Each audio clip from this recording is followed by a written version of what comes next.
Welcome out there, all you citizens of Maniac City. This is the new episode of Maniac City Reviews. I'm Drew. And I'm Phil.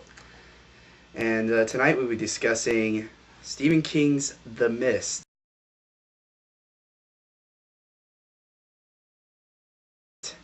directed by Frank Darabont and starring Thomas Jane. Boy, was this film rough. I know, Phil. I know. We already broke one of the key rules in going to see motion pictures in general, which is when you go see a Stephen King movie in the movie theater, you already should know you're going to go see a piece of crap.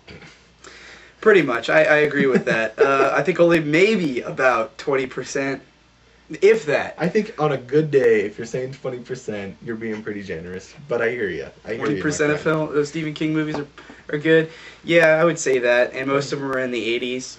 What really blows me away about this movie, though, Phil, is in a year of some pretty good genre pictures, pretty good entries into the genre of horror in general, you had something like this come out that was completely unnecessary and terrible to boot.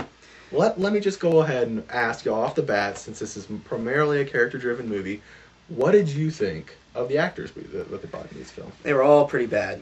I hear you. I mean, what else can you say? Thomas Jane is a poor choice as a lead role, as he constantly put on his Thomas Jane face. Absolutely. He only has maybe two emotions. If you watch the movie Punisher, you'll see what I'm talking about. Although honestly, earlier this year, I was surprised by the Tripper. He seems like he could do comedy. Yeah. But I don't think he can do this type of serious horror suspense movie. Right. And what did you think of Marcia Gay Harden in that role as the religious zealot? I just thought that was so terrible and overwrought. Everything was screaming and leers, and she vamped it up to a ridiculous degree. I mean, what were we supposed to take away from that? And everybody followed her. I don't understand how that seemed to be so logical. She just did not make me believe that if I was in that situation, that I would follow her. Why would you? I mean, she was crazy, and she always had seemed crazy. Sure, like there was the coincidences and all that kind of stuff, but that was another thing that was wrong with this movie. It sent a terrible, terrible message. Well, I think now we're getting really to the root of what the problem with this movie is. At the end of the day, the story, the writing, and the meaning of this movie were just awful.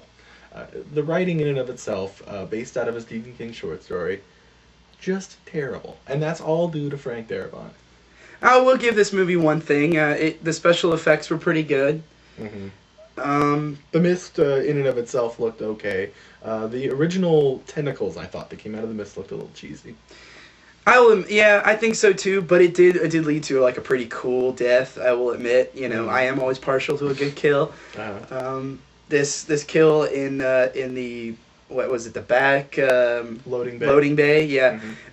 With the tentacles, with the spikes that come out, and then they ripped off that poor bag boy's chest off, pretty much. Yeah, that was great. However, it wasn't enough. Like, it took too long to start seeing stuff, and then you got the feeling that there's no way that these people could get out of this situation, right. And how are they ever gonna win? Right. If they don't find some way to get rid of the mist, but that's not even their concern because they can't even do that. Right. I think at the end of the day, also, another thing that really bothered me about this movie is that it had no forward momentum, I felt like. Once you get the setup where they're trapped in the supermarket and the mist is outside, you don't have any forward momentum after that other than the kind of faux pot boiler, we're trapped in here and tensions are building kind of suspense. There wasn't any movement forward of plot, and at the point in which they decided to make the big jump out and they were going to leave the supermarket, I immediately thought, well, why didn't you just do this earlier? If you were going to do it, why didn't you just do it earlier? Exactly. And also the fact that the ending message is just so terrible. It's like kind of, I should have waited. I should have listened to that crazy woman. I should have listened to the person that wanted to get out of the mist originally. You know, because I was wrong. I'm a normal man, and I should not make these kind of decisions, and I should not go and take a risk and do all this stuff because ultimately I will be wrong. And as shown by the ending of the movie, with all the suicide, with all the killings, you know, assisted suicides. I'm sorry, assisted suicides, and him wanting to kill himself, but he doesn't have any bullets to do that, and the mist clearing and the woman who wanted to get out at first, you see her at the end, and it clears right after he gets out of the car and right after he kills all his people, or kills all of his friends in his car, and including his own son. And what kind of message is that? You know, that you shouldn't take a risk? I mean, I don't like it when movies have messages like these. It's not right. Also, you should be listening to people who are doing the rash and or making rash decisions. I would agree to a great degree, Phil. I believe that this movie didn't really offer you much by way of story. It didn't offer you much by way of characters. I thought the special effects looked okay, but honestly, there just wasn't enough going on to keep me interested. And to be completely honest with you, too, the movie in and of itself was too long. We sat in there for well over an hour and a half, and in a movie this weak and flimsy, you're running on borrowed time after an hour and a half, in my opinion. It's a genre pick. It's not a very original genre pick. And overall, what do you think numerically? How would you rate this movie? I would give it a 3 out of 10. I think it's about as fair as you can be with that movie. The special effects, again, the creatures in the mist were pretty good looking for what they were. However, they weren't shown enough. They weren't, I mean, even though that wasn't the point of the movie, I understand.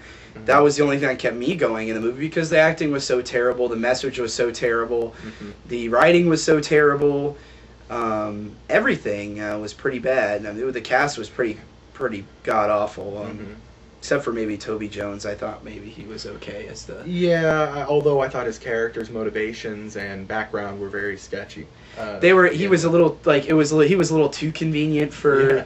Yeah, he was a little... His skills, in fact, that he used to be a range shooter and all that kind of stuff and whatnot, was just a little bit too useful and too coincidental. I thought that was a little cheesy.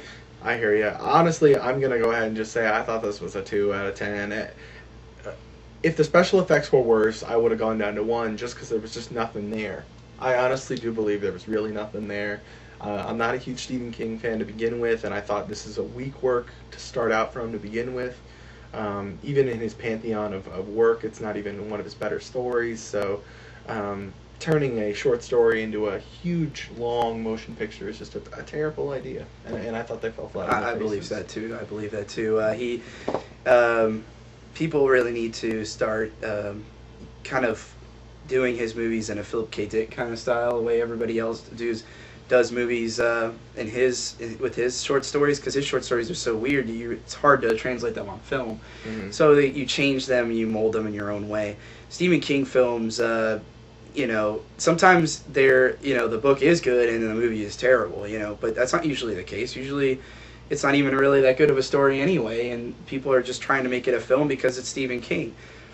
In this case, it's the same. The Mist, I thought, even as probably a short story, I mean, just the plot of it's not really that original. It came out after The Fog, I believe, and... It did come out after The Fog. And it's just the same premise with creatures instead of ghosts, so... I don't know. I totally agree. I would say this is what was much more a graveyard shift than a Shining. I believe that's true. That is my bottom line there on this movie. Yeah. But thanks to everybody out there for spending a couple minutes with us, and cheers, Maniacs. Hopefully we'll have more reviews for you in the future, and good night.